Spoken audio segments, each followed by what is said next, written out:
दूसरा, जिस धरा के लिए, धरती के लिए अवतार हुआ है और जिस माटी की महिमा, माटी के महत्व को बताया है कि ये माटी बोलती है, मृत नहीं है। मृत थोड़ा ही ना कोई पालन, मुर्दा पालन पोषण नहीं करता। मृत नहीं है, जीवित है। माटी बोलती है, माटी की महिमा, माटी के महत्व को बताया है, माटी से जुड़ के जीना सिखाया है। कृष्ण की सबसे बड़ी भक्ति हो जाएगी, माटी को जहर मुक्त कर दो, यमुना जी के आंचल को जहर मुक्त कर दो।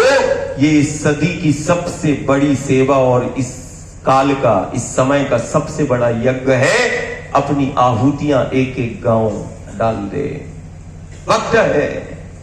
आज चारों तरफ संक्रमण और आपदा है, यज्ञ हो रहे, पूजन हो रहे, पाठ हो रहे, उसके बावजूद भी गांव संक्रमण और आपदा का शिकार हो रहा है। कहीं हमारी जीवन शैली तो गलत नहीं दिशा में चली गई? भक्ति में संदेह नहीं है, भक्ति तुम्हारी प्रबल है, भक्ति में संदेह नहीं, तुम्हारे समर्पण में कोई संदेह नहीं, लेकिन तुम्हारी जीवन शैली में विसंगतियां आ गई हैं।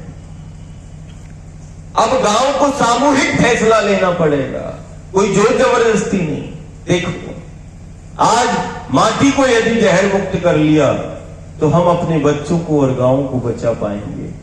गोविंद को, गुरु को दोष मत देना कि हमारा घर में हमने तो इतनी सेवा की, यज्ञ की, पूजन किया, पाठ किया, हमारे घर में ये परिवार को कैंसर कैसे हो गया, हार्ट फेल कैसे हो रहा है, किसी के घर में किडनी फेल, किसी के घर में लिवर फेल, किसी को लकवा लग गया, किसी का शरीर काम नहीं कर रहा, किसी का दिमाग काम नहीं कर रहा। ये गुरु और गोविंद को दोष मत देना, वो हमारी जीवन शैली और आचरण के कारण है।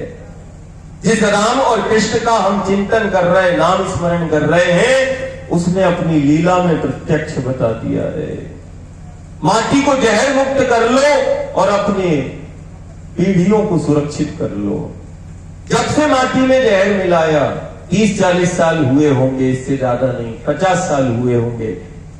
उत्पादन, आय को बढ़ाने के लिए अब तो इतना है कि बिना जहर मिलाए कोई फसल और भाजी तरकारी कुछ नहीं होती है। इतना हमने माटी में जहर मिला दिया है कि बिना जहर के अब फसल पाना संभव नहीं।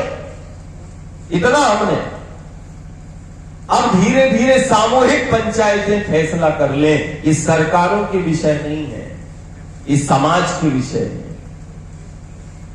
समाज को निश्चित करना पड़ेगा। आज यदि कीटनाशक और रसायन और जहर डाल के यदि हम